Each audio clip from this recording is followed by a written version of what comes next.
Ayan po mga kapatid, magandang araw, tanghali, hapon, ibisan mang sulok ng mundo.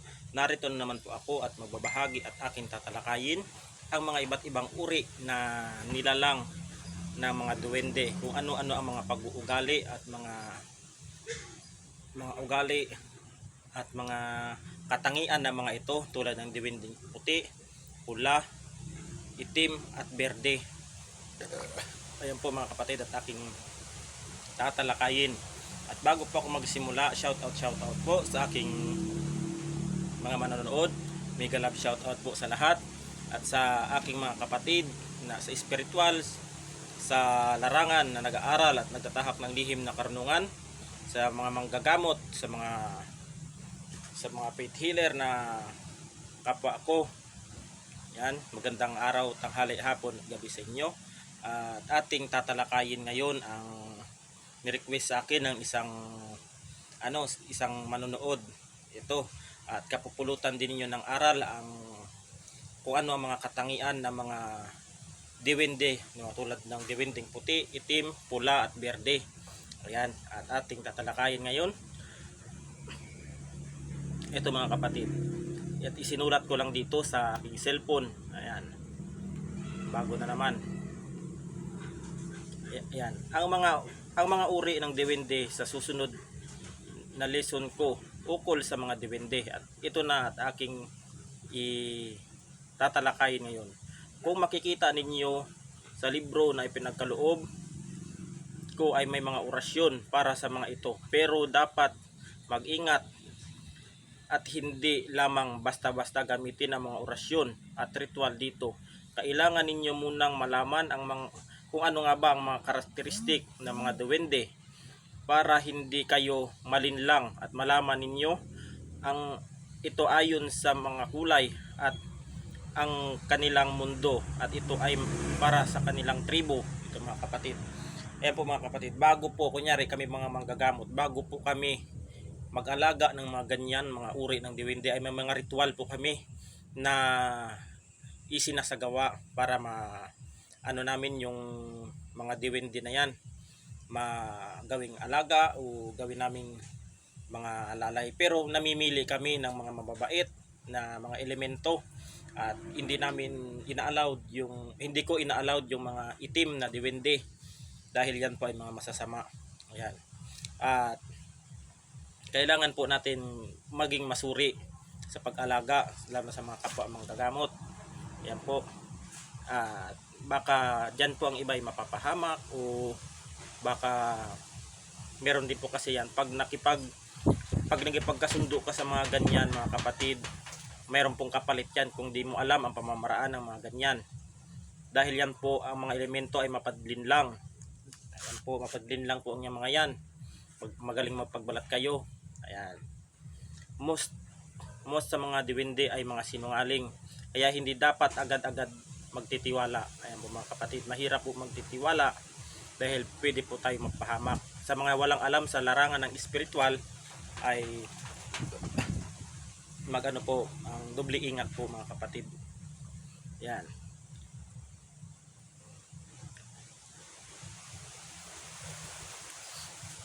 Huwag basta-basta ito mga kapatid, at huwag muna tayong agad-agad magtitiwala. Kahit na may mga orasyon pa kayo o may mga tangan kayong mga orasyon, ay huwag kayong basta-basta magtitiwala.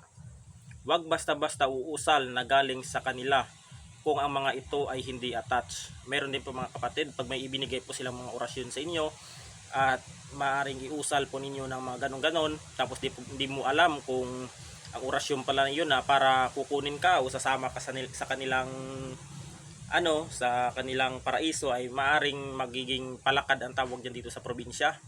Ayan, kaya mahirap po na basta-basta uusal ng mga orasyon pag inkantado. Yan, mahirap. Kontra din sa mga naniniwala, ang mga ito ay mahilig sa mga sigarilyo, alak. Ang mga ito ay mas napapakiusapan sa pag-aalay ng manok, at ito ay nalulusaw sa asin, at sa mga nanggugulo ay hindi natatanggalan na maaring sa pangalan ng Diyos Ama. ito po mga kapatid, totoo po ito na madali pong mapaamo ang mga depende sa pamamagitan ng pag-aalay ng mga alak, sigarilyo o tabako, kindi o kung ano man mga iaalay ninyo, sapagkat yan po ay maganda po makuha ang loob ng mga ganyan. Ngunit takot yan mga yan sa mga asin mga kapatid. Pag yan ay sinabuyan mo ng asin ay napapaso ang kanilang mga balat o kanyang mga katawan dahil takot ang mga engkanto, ang mga diwende sa mga asin. Kaya minsan pag nasabuyan sila ng asin ay gumaganti sila sa kanila, sa taong sumalbahi sa kanila, sapagkat yan po ay napapaso at nasusunog sila pag natatamaan sila ng mga asin na yan. Yan po. Ito po ang ugali ng diwending itim at uunahin natin. Yan. Ito ang diwending itim. Kontra sa paniniwala na marami na ito ay nakasuot ng overall attire na black, ay ang itsura ng mga diwending itim ay nahalintulad sa mga taong grasa. Yan po. Totoo po, mga madudumi po ang mga niyan na yung mga itsura ng diwende, talagang mga madudungis, mga amoy laman lupa. Yan po, mga lupa, amoy na putik, amoy lupa. Ayan po ang mga amoy ng mga diwending itim. Ayan. Nakakatawa pero totoo. Sila ay mukhang madumi. Punit-punit ang mga suot, para bang mga tilang itim. Sila ay nakayapak lamang at merong amoy na parang nabubulok. Ang mga ito ay kampon ng mga diablo, ubod ng sinungaling, at hindi dapat nagtitiwala agad at huwag na huwag agad tatanggap kung ano-anong mga bagay sa kanila. Mahirap kausapin at mapanlinlang na magpatikim ng kanin na itim upang ang inyong katawan o ang iyong kaluluwa ay kanilang maalila. Ayan po mga kapatid. Ang mga diwending itim po ay talaga hindi po basta-basta mapagkakatiwalaan, sapagkat yan po ang mga diwending yan ay galing po sa mga impyerno yan at pinadala dito upang maghasik ng dilim o kanya mamirwisyo dito sa mundo natin, sa ibabaw ng lupa, upang makapanakit at makapaminsala. At iyan po ang mga kinukuha ng mga mangkukulam, mga mambabarang. Ayan po ang mga diwending itim na yan. Ayan po ang kanilang inaalila at inaalagaan upang makasakit o makaperwisyo sa mga taong bibiktimahin nila. Kaya ang mga diwending itim ay hindi basta-basta mapagkakatiwalaan, dahil yan po ay mapandinlang at baka kayo ay pag nakatikim kayo ng kanin o dadalhin kayo sa paraiso niyang mga yan, ay maaaring makuha ang inyong espiritu o ang kaluluwa. Ay tinatawag niyan dito ay mapapalakad ka at gagawin kang alipin doon at aalilain ka ng mga diwending yan, gagawin kang katulong o kung ano ang mga intensyon ng mga yan. Yan po ang ng mga diwending itim. Ang diwending pula naman ay neutral. Ang mga diwending pula, mayroong ding mga mababait naman at ubod ng sama. Hindi dapat agad magtitiwala dahil sa karamihan ay mga sinungaling. Sila ay tagapagturo ng mga orasyon at mahilig sa pag-aalay ng manok. Sikreto sa pagtuturo ng mga orasyon na hindi dapat di ka patutulugin hanggat hindi mo napasaulo ang mga orasyong ito. Nagbibigay ng agimat, madaling tawagin pero mahirap paalisin. Kaya ikaw ay nagugustuhan ay lagi silang nagpapakita at sumusunod saan ka man pumunta. Nagpapatikim din sila ng kanin na itim na hindi mo dapat kainin. Ayan po, ang mga diwending itim po ay nakadepende po ang pag-uugali ng diwending itim. Merong masama, merong mabuti. Depende yun sa kanila kung sila ay nasaktan o napinsala ng taong natamaan sa pagbato o nahampas, dahil yan ay gaganti talaga yan. Nakadepende po sa pag-uugali, dahil ang mga diwende ay mga din naman sila, naninirahan dito. Ngunit po mga kapatid, pag yan nasaktan ay talagang gaganti yan ang mga diwending itim. At yan po mga kapatid, nagbibigay din po ng mga agimat, yung mga mutya nila para sa mga taong pagkakalooban nila o napupusuan nila, ay nagbibigay sila ng ng mga mutya para pang depensa ng mga taong napagkalooban nila, at sila din po ang puprotekta at nag-aalalay sa mga taong napupusuan nila. Ayan po ang ugali ng diwending pula. Ito naman ang ugali ng diwending berde. Ang mga ito ay mababait ngunit mahirap pakiusapan. Sila ay mahilig magpakita sa mga bata dahil ang mga ito ay natutuwa sa mga paslit. Alam nila ang mga nangyayari sa future at alam nila ang mga lumalabas na numero sa sugal. Ngunit galit na galit sila sa mga ganitong bagay sa sugal. Ayan po mga kapatid. Yan po ang mga ginagamit ng mga iba't ibang mga uri ng mga psychic dahil alam nila ang mga nakaraan at mga hinaharap at mga nakaraan o past, future, and present life. Ayan po, alam nila yan. Kaya ito po ang kalimitang mga alaga ng mga psychic o mga manghuhula. Ayan, ito. Ayan. Nagbibigay sila sa palad na mapang-akit sa sinumang babae. Ayan, ang mga napupusuan ng mga diwending berde ay nagbibigay sila ng mga bulaklak o pinapatong nila sa kanilang napupusuan. Ayan. At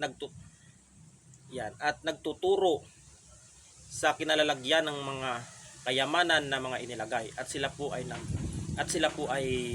nagtuturo ng mga nakayamanang ibinaon dati nung panahon kung saan inilagay ng mga Hapon nung tayo isinakop dito sa ating Pilipinas.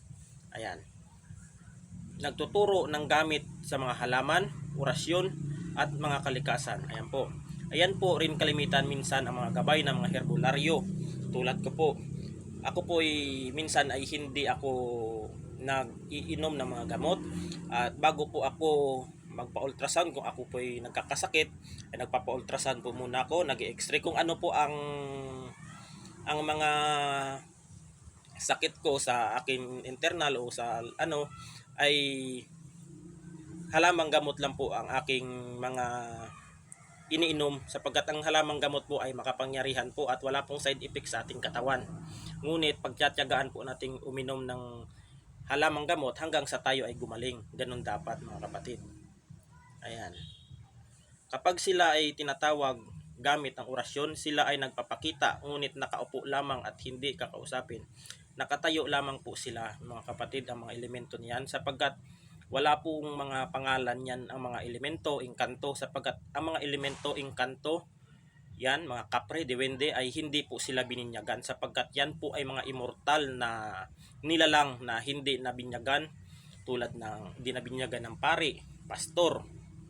Yan, mga walang pangalan yan, kaya mga tinatawag na immortal ang mga elemento niya. Merong ibang engkanto na may mga pangalan, pero ang may mga pangalan na yan po ang mga mayroong katungkulan. Yung mga engkanto na yan, diwende na may mga pangalan, yan po ang may mga katungkulan sa kanilang kaharian. Yan po. Hindi rin titingin sa iyo na parang walang narinig. Kumbaga, medyo bastusin. Kaya pag ito ay tatawagin mo at kukonsultahin, ay gagamit ka ng bata para kausapin ito. Ayan po mga kapatid. Ayan po ang mga pamamaraan ng ibang mga manggagamot, sapagkat ang berdeng diwende po ay mga nakikipag-usap lang yan sa mga bata, dahil ang mga bata po ay kinagigiliwan nila. Mahilig po silang makipaglaro sa mga bata na mga 3 years old, 4 years old. Kaya may makikita kayo mga bata na parang naglalaro na wala namang tao, pero naglalaro yung bata mag-isa. Ayan po ay sinyalis na nakikipaglaro ang mga elemento sa mga bata na yan, pero ang bata lang ang nakakita, ngunit ang mga taong hindi bukas ng third eye ay nakikitang normal, pero sa bata ay nakakakita ng mga elemento na kalaro niya. Ayan. Pero mag-ingat dito sa mga natipuhan na mga bata, ay maaring attach ang mga bata, baka isama sa kanilang mga kaharian. Ayan po, kaya mag-ingat po ang mga ibang mga manggagamot na gumagamit ng medium para makausap ang mga elemento, sapagkat yan po ay isasama nila pag wala po silang mga pangontra o kung ano man ang mga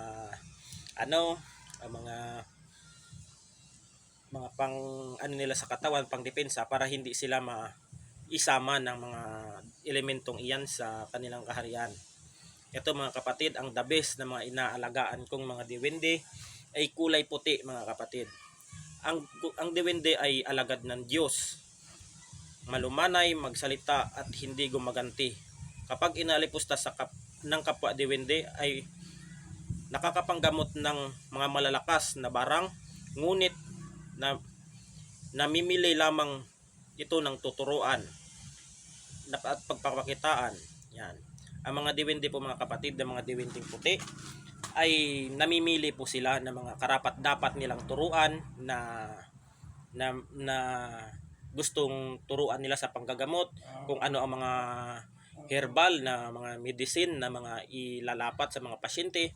Ay isa din po ako sa may gabay na diwende na kulay puti yan mga kapatid, at alam ng mga manggagamot na yan at nakikita ng mga may third eye kung ilang piraso yan ang aking mga alagang puting diwende. Yan po ang nagtuturo sa akin kung anong mga halamang gamot ang dapat ilapat o gagamitin sa mga pasyente ko, lalo na pag may nakulam o nabarang. Yan po sila po ang nagtuturo sa akin na ganitong mga halamang gamot ang dapat hanapin o kung saan man kukuha ang mga halamang gamot. At meron din naman ako mga aklat na binigay sa akin ng isang matanda about sa herbal, kung saan naayon o naangkop ang mga herbal na mga kapatid. Pero mas maganda po ang turo ng inyong mga gabay, sapagkat yun po ay tinatawag na legit mga kapatid at totoo.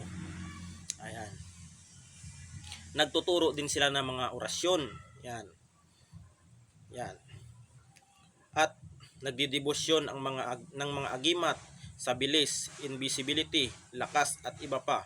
Nagbibigay din sila ng bulaklak sa palad ng mapapangakit ang sinumang matipuhan, sapagkat hindi ka gugustuhin ay hindi magpapakita sa iyo. Totoo po yan mga kapatid. Ang mga elemento po, pag wala pong intention sa isang tao o sa kanilang natitipuhan, ay hindi po magpapakita yan. Di po sila magagambala.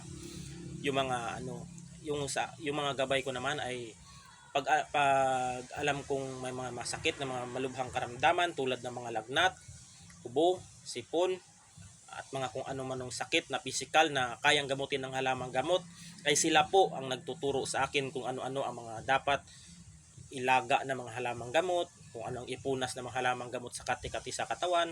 Yan po, sila po ang nagtuturo ng mga halamang gamot sa paglalapat sa aking mga pasyente, sapagkat ang mga diwending puti po ay ubod ng mababait at talagang tumutulong po sa mga taong nais na natulungan at pagalingin. Ayan po, ang mga halamang gamot po ang nagtuturo ng mga ganyan. Parehas din po sila ng karakter ng diwending berde, ngunit magkaiba sila ng ugali. Ayan. Huwag tumawag ng iba't ibang nilalang sa loob ng isang linggo lamang. At importante ay tandaan ang kanilang mga pangalan at huwag gagawa ng kasunduan kahit simple lamang. Ayan po. Pag tinawag po ninyo ang kung meron kayong mga gabay na mga elemento o kung ano, huwag kayong gagawa ng kasunduan na kung ano-ano, dahil yan po ay may kapalit. Ayan. Sa mga manggagamot na alam din nila na ganun. Pero yan po ay marami din po silang purpose dito, kaya naandito yung mga yan. Yan, may mga mission din dito yan, tulad ng mga diwending itim. Galing sa impyerno yan, itinapon yan dito ng mga demonyo o diablo para makapaminsala ng mga taong bibigyan ng sakit, ganto ganyan. Ang mga diwending puti naman ay galing sa langit yan, na nagkasala at ibinaba dito sa lupa at pinarusahan, kaya nagtira yan sa mga puno, sa mga bato-batuhin, sa kuweba, sa kung saan-saan, sa nuno, sa may mga punso. Diyan yan sila. Kaya yan tinapon dito para itama ang mga pagkakamali nila sa kanilang doon sa taas o doon sa baba, para makabalik sila doon. Kaya may mga mission yan dito sa mga elemento na yan. na kunyari sa diwending itim makapanggamot, mission yan dito makapanggamot para yung kasalanan niya dun sa taas ay maitama niya para bumalik siya dun. Ayan. Ang mga diwending itim naman ay may kasalanan din yun kaya tinapon dito para maghasik at maminsala. Parang may mga mission din yan sila tulad ng mga yung mga nagtatrabaho sa gobyerno, ganun din. Bago sila maging successful, ay babalik sila pag natupad nila ang kanilang mission dito sa ibabaw ng mundo. Ganun yung mga yan. Kaya minsan wag po tayong gagawa ng mga kasunduan dahil lalo na ang mga baguhan pa lang sa nagtatahak ng lihim ng karunungan ay wag na wag po kayong gagawa ng kasunduan sapagkat maaari ang pamilya ninyo ang kapalit ang inyong kabuhayan o depende sa inyong pinagkakasunduan. Ayan po. Siguro tama na ang mga impormasyon na iyan na dagdag sa kaalaman ninyo. Minsan, kapag ito ay tinatawag, ay sila mismo ang nagtuturo sa iyo, sa iyong gagawin sa panggagamot at ano pa. Alalahanin ninyo ang nasa lesson pa din tayo na hindi pwedeng gamitin ang nasa libro. Sundin muna ang mga paghahanda at pag-aaralan ng mabuti ang turo sa inyo. Hindi basta-basta ang pakikipag-ugnay sa engkanto, diwende, kapre, tikbalang, kung ano-ano mang mga nilalang dito sa ibabaw nating mundo. Sapagkat pag wala ka pong sapat na kaalaman sa larangan ng espiritual ay baka ikaw ay mapahamak. Bago ka makipag-ugnay sa mga ganyan ay piliin ninyo mga kapatid ang mga elementong mabuti. Huwag kayong gagamit ng masama at huwag kayong magpapakaalipin sa kasamaan. Sapagkat ang kabutihan dapat ang ating pairalin. Huwag tayong magpapaalipin sa mga elemento na yan. Sila ang dapat gawin nating alipin. Huwag naman hindi naman sa sinabing alipin sapagkat ituring din natin silang kapamilya dahil sila din po ang tumutulong sa atin sa kagipitan, lalong-lalo na sa ating kapwang manggagamot. Ang mga engkanto na yan ay ano din po yan, ang may mga maganda din po silang maging kaibigan mga kapatid. Sa totoo lang mga kapatid, mas magandang makipagkaibigan sa mga ganyang sa mga engkanto, sa mga kapre sapagkat sila po ay tunay kaysa sa mga tao ngayon ay buti pa ang mga yan mapagkakatiwalaan mo ay yung mga tao ngayon hindi na bihira ka lang makakita ng tapat at totoo at mapagkakatiwalaan sapagkat magkaiba na ang dating panahon kaysa ngayon. Ayan po mga kapatid, naway maging aral ito sa ating mga manonood, sa mga kapwa ko espiritual, sa mga nagtatahak ng lihim ng karunungan, sa mga baguhan pa lang nag-aaral. At bago po kayo makipag-ugnay sa mga ganyang bagay ay maghanap po humingi po kayo ng mga advice sa mga batikang mga manggagamot o eksperto diyan sa mga ganyang pamamaraan. Ang magandang tip ko sa inyo mga kapatid kung paano ang pamamaraan ng pagkikipagkasundo sa mga ganyan ay humanap kayo ng mga babaylan. Babaylan po, mahilig po dyan sa mga ganyan sapagkat yan po ay mga masterized na mga babaylan. Kami po ay may dugo din po akong babaylan sapagkat ang papa at lola ko ay tsaka kalululuhan ko dati ay may babaylan, ngunit pinilit kong tahakin ang paggagamot sa pamamagitan ng orasyon dahil mas malakas ang orasyon sa sa mga ganyang mga bagay sa pagkikipagkasundo dahil ang mga orasyon na galing sa mga sagradong salita o banal ay talagang makapangyarihan po yan mga kapatid. Sa susunod mga kapatid, tatalakayin ko kung ano ang pagkakaiba ng babaylan na sinasabi nila at ang pagiging faith healer. Yan po. Itatalakayin natin yan sa susunod ko na vlog. Ang susunod kong vlog ngayon mga kapatid ay ang apat na elemento ng infinito Diyos na apat na infinito na nahati sa apat na elemento: apoy, hangin, tubig at lupa. At ating tatalakayin yan at kung ano-anong mga medalyon ang mga yan para malaman ninyo kung ito ba ang infinito hangin o tulad ng infinito hangin, infinito tubig, tapos infinito lupa at infinito apoy. Apat po yan, at meron po akong mga kapatid, ang mga medalyon na ganyan. At sa susunod na vlog ko ay itatalakay natin yan at isusunod natin kung ano ang mga katangian at pagkakaiba ng babaylan at faith healer. Po, hanggang dito na lamang po, at God bless. Ingat po tayo palagi.